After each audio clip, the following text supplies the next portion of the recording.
Boa noite a todos.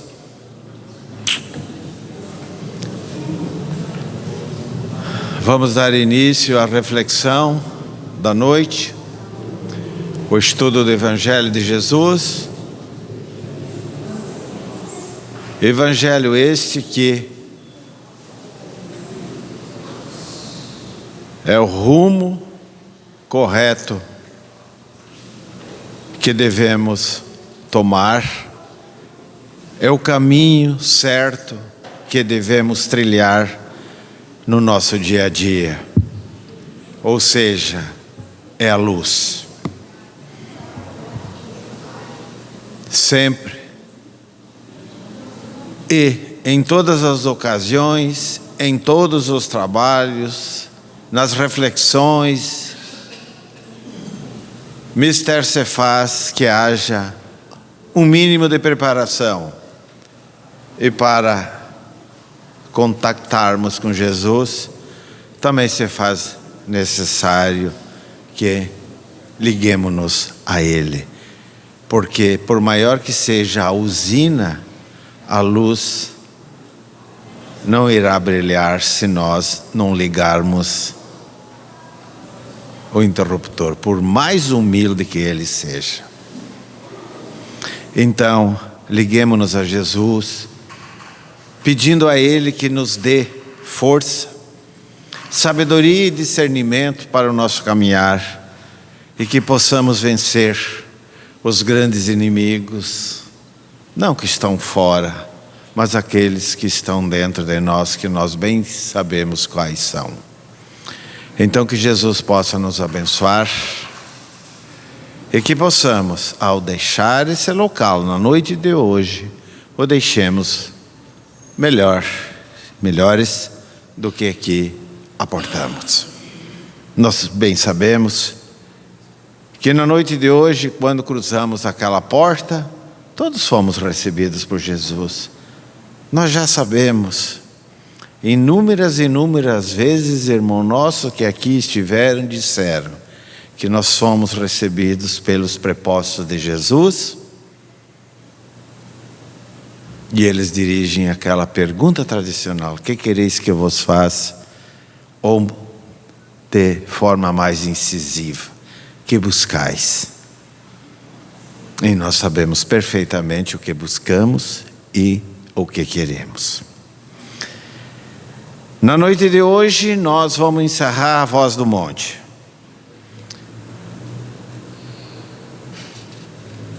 Esse estudo foi dividido em 5 partes. Hoje é a 5ª.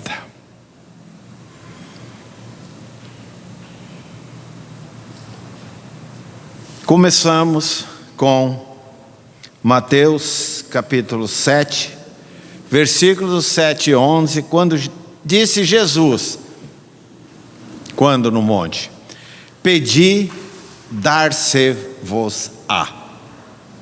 São 3 verbos: buscais e achareis, batei e abri-se-vos-á. Pedi, buscais e batei. É os 3 verbos que nós devemos usar no nosso dia a dia. Então, disse Jesus mais: pois todo aquele que pede, recebe. O que busca, encontra. E a quem bate, abre-se-lhe-á. Ou qual de vós é o homem que, se porventura o filho lhe pedir pão, lhe dará pedra? Ou se lhe pedir um peixe, lhe dará uma cobra? Ora, se vós que sois maus, sabeis dar boas dádivas aos vossos filhos, quanto mais o vosso Pai, que estás nos céus, dará boas coisas aos que lhe pedirem. Então atentemos, gente. O pedir, o buscar e o bater. O que nós pedimos a Jesus? O que nós pedimos a Jesus? O que buscamos junto a Jesus? Estas afirmativas de Jesus consagram a confiança com a qual nós devemos manter com Deus, nosso Pai. É a confiança. Pedir, volta, será dado. Buscamos, nós vamos encontrar. Nós não falamos vulgarmente por aí, quem procura acha. Então vamos procurar o bem, vamos procurar o amor, a compreensão, e nós vamos encontrar. Muitas vezes nós afirmamos que temos feito a solicitação a Deus, mas não recebemos. Mas será que nós estamos pedindo aquilo que efetivamente precisamos, aquilo que necessitamos? Porque cada um de nós recebe segundo as suas necessidades e merecimentos. Ninguém recebe aquilo que não merece. Ninguém merece aquilo que não necessita. Deus não vai dirigir algo a nós que nós não necessitamos. Mas será que isso que nós estamos recebendo, muitas vezes nós dizemos, será que isso que nós estamos recebendo vem de Deus? Olha a minha vida, olha a minha situação, sou doente, não tem cura, enfim. Quando tal acontece é que geralmente pedimos o que desejamos e Deus nos envia apenas o que necessitamos. Então Deus nos envia aquilo que nós necessitamos. Nenhum pai consciente e justo satisfará as exigências de uma criança birrenta.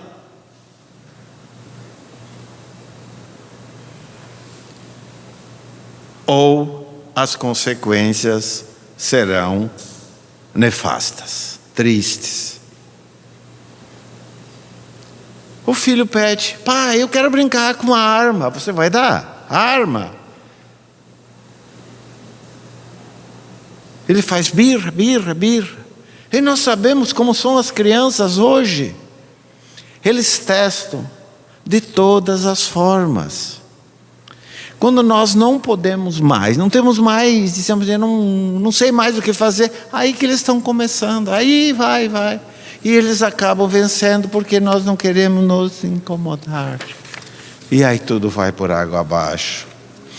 Então nós devemos pedir a Deus força, sabedoria, compreensão para suportar essa situação. Pedir força para enfrentar aquilo que não pode ser mudado. E isso significa ter coragem para mudar.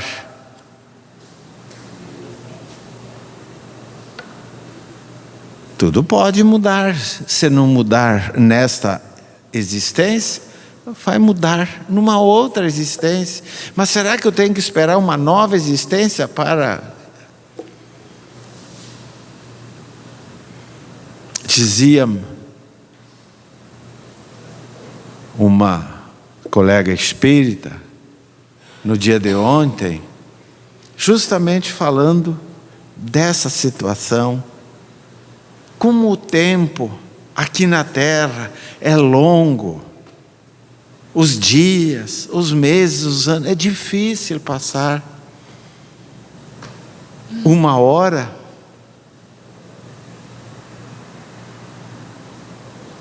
Né? Como é difícil. E no mundo espiritual, 100 anos é um piscar de olhos. Então é por isso que nós precisamos passar a compreender a vida como ela é. Como ela é.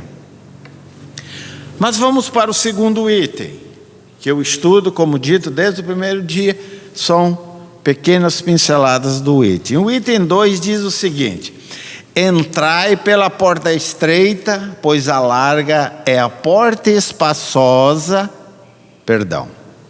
Entrai pela porta estreita, pois larga é a porta e espaçoso o caminho que conduz à perdição. E muitos são os que entram por ela, porque estreita é a porta e apertado o caminho que conduz para a vida, e são poucos os que acertam com ela.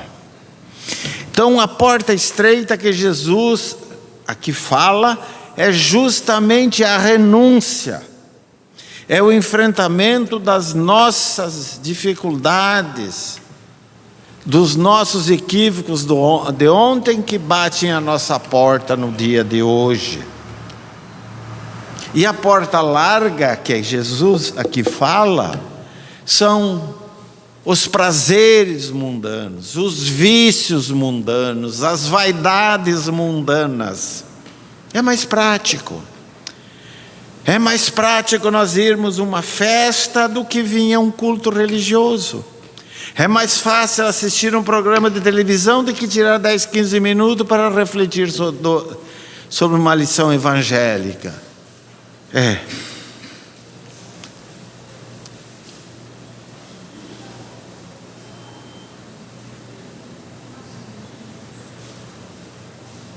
Há vários anos, comentei com uma pessoa muito querida que já partiu desse planeta. Eu dizia: olha, ser católico, aqui não vai crítica a quem quer que seja, ser católico é fácil, ser evangélico é fácil, mas ser cristão é difícil.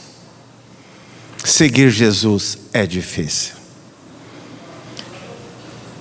Aí essa pessoa disse: mas por que é difícil? Porque nós precisamos renunciar. É a porta estreita. É compreender, é ter paciência. Quem de nós tem paciência no nosso dia a dia hoje? Por mais que queiramos, nós vira e mexe, cometemos equívocos. Não conseguimos compreender a dor do nosso irmão. Não conseguimos, às vezes, tirar 1 minuto ou 2 para consolar alguém. E essa é a porta estreita. Isso é seguir as pegadas do Mestre Jesus. É renunciar às vaidades mundanas. É renunciar às vaidades mundanas. É trabalhar na seara divinal. Ide, o que Jesus diz? Ide pregai. Não é ir falar sobre o Evangelho. Ide pregai significa ide e exemplificai. Porque falar é fácil. Qualquer um de nós fala. Mas vivenciar é um pouquinho mais difícil. Então é necessário que haja desprendimento. É necessário que arregacemos as mangas. É como diz Pedro: quem põe a mão no arado não olha para trás. Então, a porta estreita não é fácil cruzá-la, mas é fácil a porta larga. É que diz aqui: pois larga é a porta, espaçoso o caminho que conduz à perdição. Ou seja, os equívocos do dia a dia. Então a porta estreita, o que Jesus quer dizer com isso? É a disciplina moral. A disciplina moral. Isso é a porta estreita. Para o homem comum, o melhor é não submeter-se a nenhuma disciplina. Para o homem comum e do dia a dia, para que disciplina? Pega o carro, não precisa respeitar limite de velocidade, estaciona onde quer, isso é fácil. Para que disciplina? Para que disciplina em casa?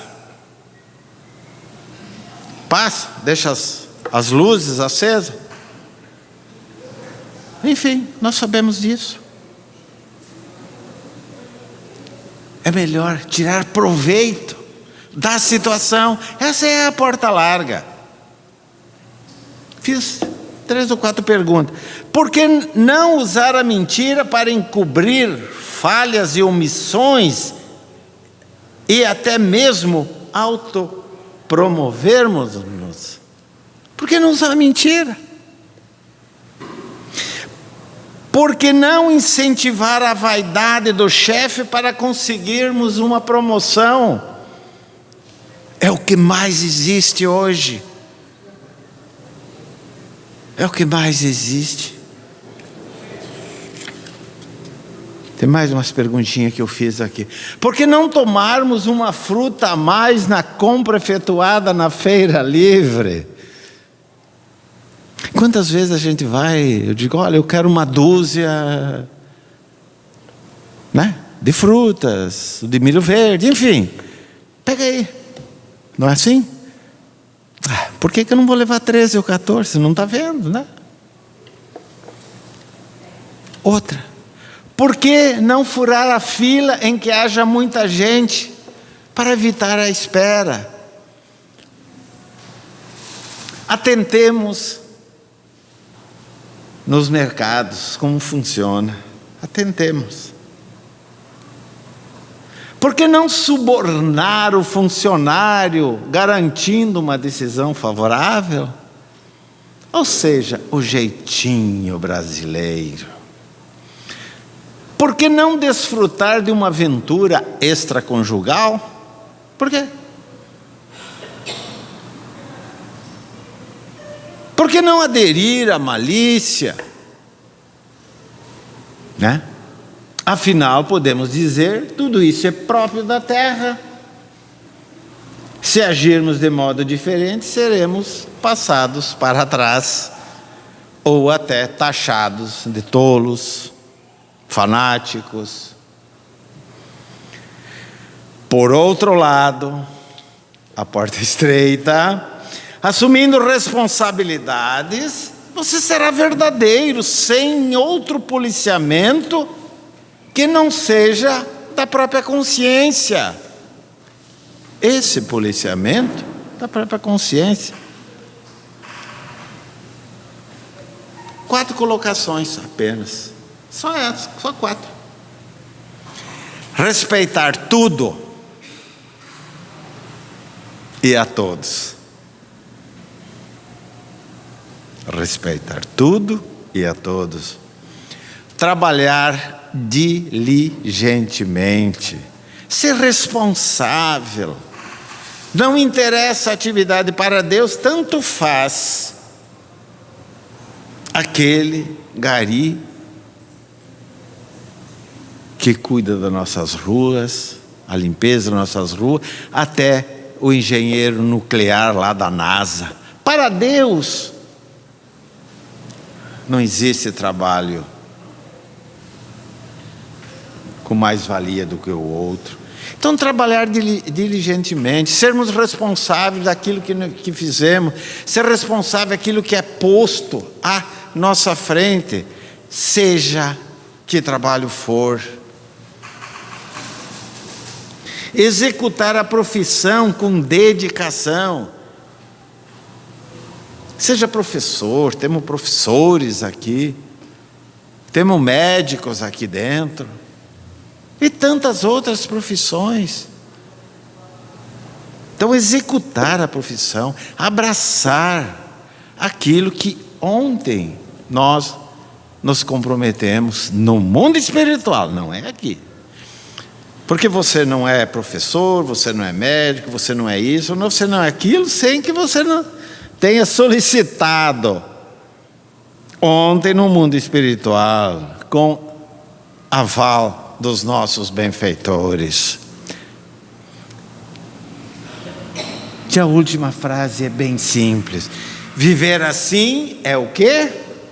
Um desafio. Viver assim é um desafio porque somos taxados de quê? Loucos.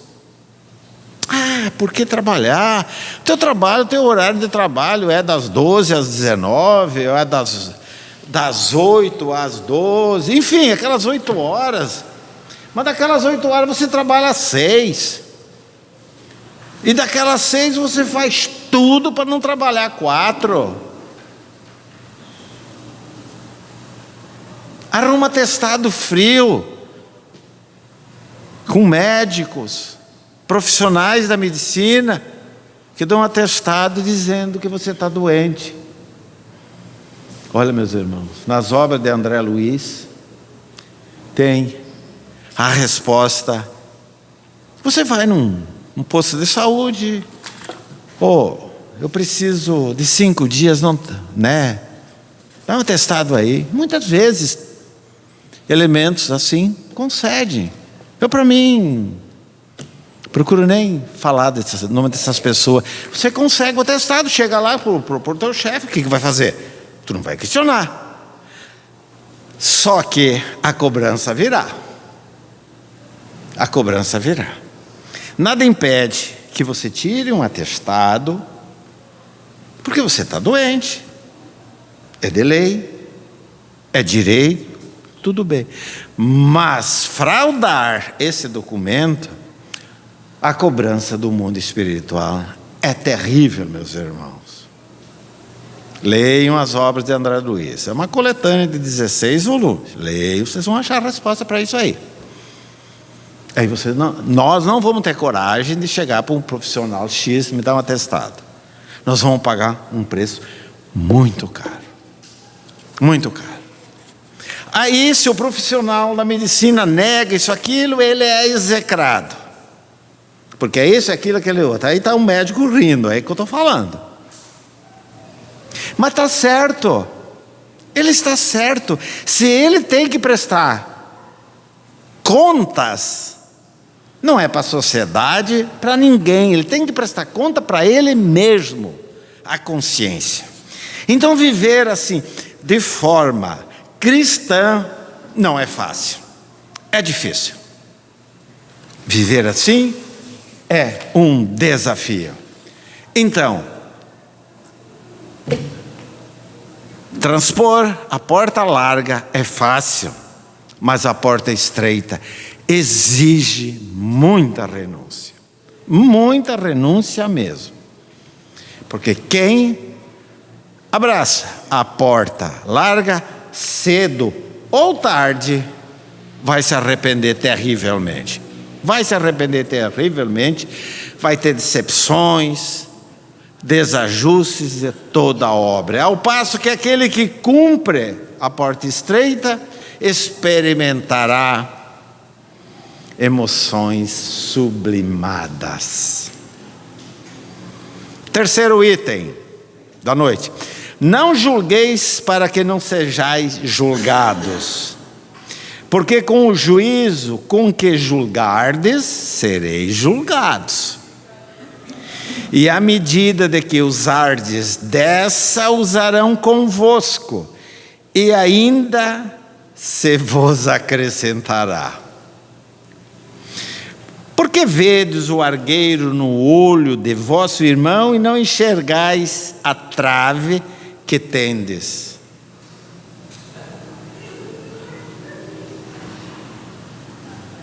No vosso. Hipócritas. É Jesus que diz: hipócritas, tirai primeiro a trave dos vossos olhos, e então vereis claramente para tirardes o argueiro do olho do vosso irmão. Aqui, o vício se chama maledicência. Maledicência. Aqui Jesus resumiu a maledicência. E nós podemos dizer que a maledicência é um dos maiores flagelos da humanidade. Nós temos medo de uma virose, nós temos medo disso, nós temos medo daquilo, mas não temos medo da maledicência. A maledicência é mais terrível que a agressão física.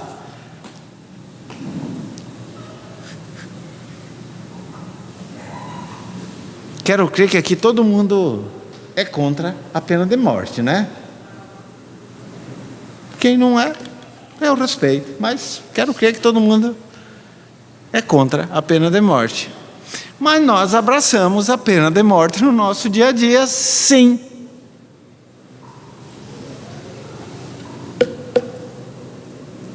Porque nós muitas vezes matamos a esperança do nosso irmão de jornada. É a mesma coisa que a pena de morte. Através de uma calúnia, através de uma inverdade. E toda inverdade, se ela sai daqui, quando chegar ali na Lions Internacional, ela está triplicada centenas e centenas de vezes. Porque nós não nos contentamos em contar que 2 mais 2 dá 4, né? Se vem, aí nós queremos dizer que 2 ao quadrado e vai indo, nós temos tem que aumentar, porque senão não tem graça. E nós somos tão imperfeitos ainda, que quando nós estamos levando uma maledicência adiante, contando, nós nos sentimos felizes, parece que vem aquele negócio por dentro, nós nos sentimos alegres, felizes, realizados. Fulano de tal, vem cá, tu não sabe da última. É bom não saber mesmo. Responda assim: não quero saber. Porque ninguém vai trazer uma boa notícia para nós, você não consegue. Vocês já viram? Meu celular está ali embaixo. Vocês já viram uma boa notícia? No WhatsApp, Instagram, e sei lá, Twitter. Se não é desgraçando a vida de alguém, reticência. E nós, mas chega da coça no dedo para... É repicar que dizem, né? É repicar, né? Agora ninguém... meu irmão, eu acabei de comprar um livro. Não precisa ler um livro espúrio, vai ler um livro. Eu sou fã e faço propaganda. Vai ler os livros de Augusto Cury. Nossa, que maravilha! Tem um bem pequenininho que é uma maravilha. As 10 regras, né, Sônia? Como é que é? As 10 regras para ser feliz. Como é que é mesmo? As 10 regras para ser feliz. Uma das últimas obras. Vamos ler. Não, mas de jeito maneira. Não, é preferível, né? Fake news. Ai, que palavra bonita. Por que copiar dos outros? Tem tanta coisa boa nos Estados Unidos, mas nós só copiamos dos Estados Unidos aquilo que não presta. Vocês já pararam para ver, para pensar, para refletir? Até a palavra tinha que ser. Eu tinha um professor de inglês, ele dizia a palavra usa, mas não é usa, enche o peito e diz United States of America. Então vamos copiar aquilo que tem de bom, e tem muita coisa boa lá. Mas não, fake news, né, senhor André? Fake news.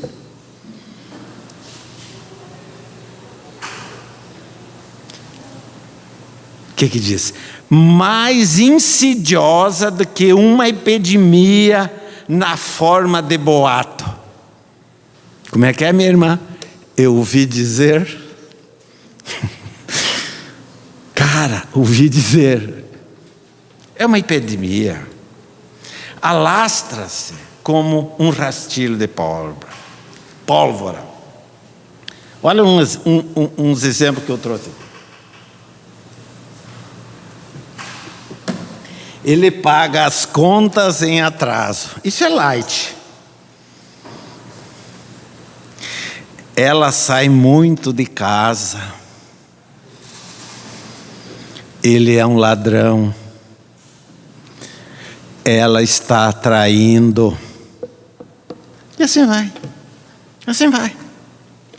Arma perigosa está ao alcance de qualquer pessoa, em qualquer idade, e é muito fácil de se propagar, de usá-la. Basta um pouco de maldade no coração. Um pouco. Então, meus irmãos, o que faz mal não é o que entra pela boca, quem disse foi Jesus, mas sim aquilo que sai.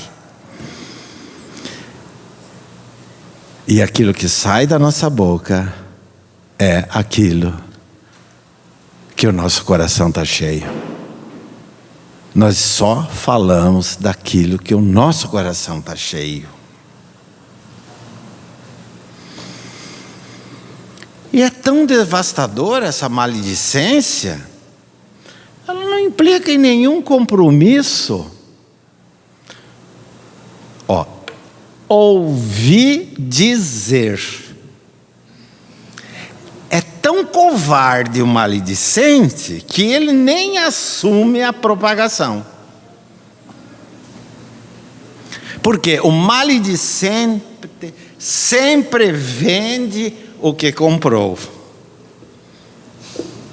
Sempre vende o que comprou.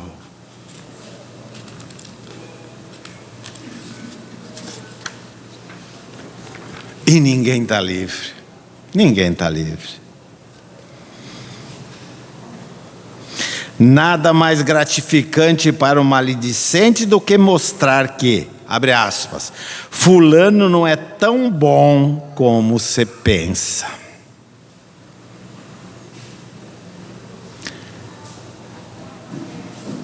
A maledicência tem origem.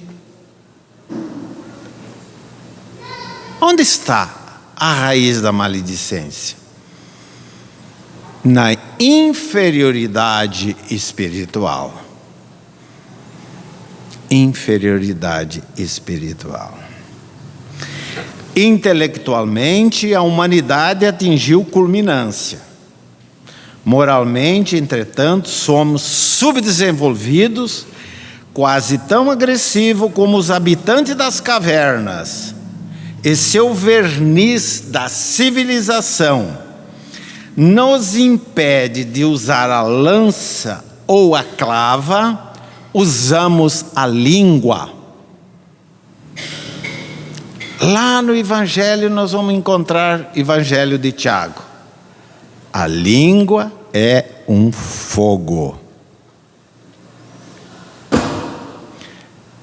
Usamos a língua atendendo propósitos de autoafirmação, revide, justificação ou pelo simples prazer de atirar pedras em vidraças alheias.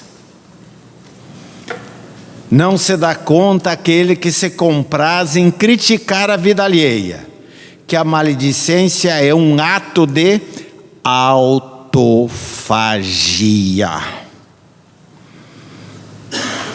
Palavra bonita, né? Autofagia. O que é isso? Condição do animal que se nutre da própria substância que come o próprio corpo. Tem um animalzinho, chama hiena. Por isso, pessoas que se comprazem nesse tipo de comportamento são sempre inquietas e infelizes. Admitem hoje os psicólogos que tendemos a identificar com facilidade nos outros o que existe em abundância em nós.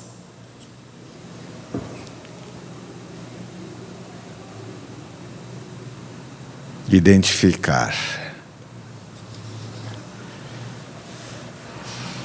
com facilidade nos outros o que existe em abundância em nós. O mal que vemos em outrem é algo do mal que mora em nosso coração. Por isso, as pessoas virtuosas, de sentimentos puros, são incapazes de enxergar maldade no próximo.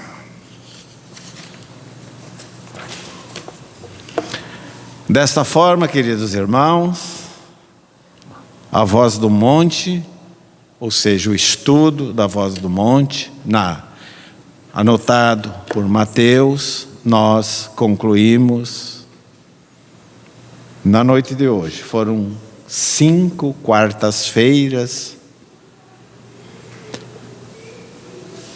onde podemos recomendar aos irmãos o estudo desses capítulos, desses versículos, de forma mais a miúde, para gravarmos em nossa mente. Porque aí, nesse sermão da montanha, quando Jesus subiu ao monte e falou para aquela multidão, ele disse praticamente tudo, começando: bem-aventurados, ou seja, felizes. E nós queremos ser felizes. E para você ser feliz, necessário é fazer os outros felizes. Nós não vamos ser felizes enquanto não fizermos os outros felizes. Vou repetir aquilo que eu já disse dezenas de vezes nessas casas espíritas que a gente tem estudado. A pessoa diz assim: eu casei com fulana de tal para ser feliz. Engano seu. Você casou com fulana de tal para fazê-la feliz. E aí a recíproca é verdadeira. Muita paz a todos, que Jesus nos abençoe e possamos abraçar, gravar de forma indelével as lições desse mestre de amor. 20 e tantos séculos e continuamos cruzando pela porta larga. E no dia seguinte estamos chorando. Por quê? Por quê? Por quê? Podemos ser felizes aqui no planeta Terra, que é um planeta de provas e expiações? Sim. Podemos ter feliz, paz, de forma relativa, sim. Mas podemos ser felizes. Podemos dizer, bater no peito: eu sou feliz, eu sou feliz. E se você é feliz, obviamente, fará feliz aqueles que o cercam. Porque Jesus disse: brilhe a vossa luz. Vós sois luzes, brilhe a vossa luz. Muita paz, Jesus nos abençoe. E o nosso irmão Leo, me parece que tem algo a dizer, correto?